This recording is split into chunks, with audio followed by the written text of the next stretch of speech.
Hello friends, இப்போ நான் முருங்கைக்காய் தொக்கு வைக்க போகிறேன்.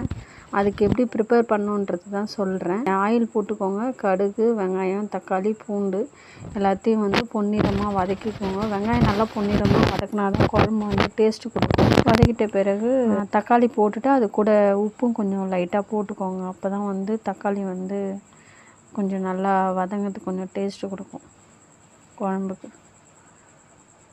அதுக்கப்புறம் லாஸ்ட்டாக நீங்கள் குழம்புக்கு எப்படி உப்பு தேவையோ அதுக்கேற்ற மாதிரி போட்டுக்கலாம். நான் இப்போ வதக்கும் போது கொஞ்சம் உப்பு மட்டும் போட்டுக்கிறேன்.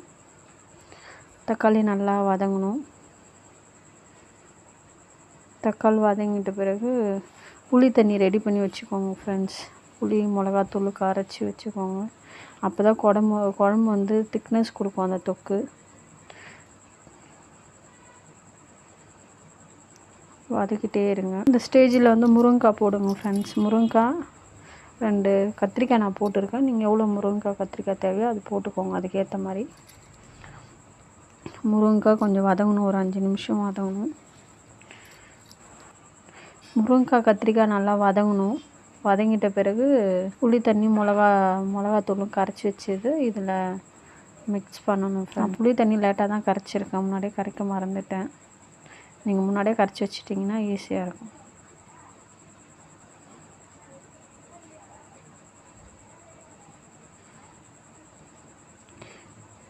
மிளகாய்த்தூள்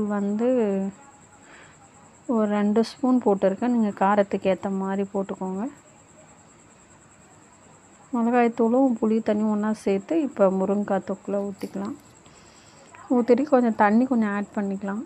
முருங்கைக்காய் நல்லா கொதித்து வெந்து வரணும்ல, அதுக்காக தண்ணி கொஞ்சம் ஆட் பண்ணிவிட்டு ஒரு 10 நிமிஷம் கொதி விடணும்.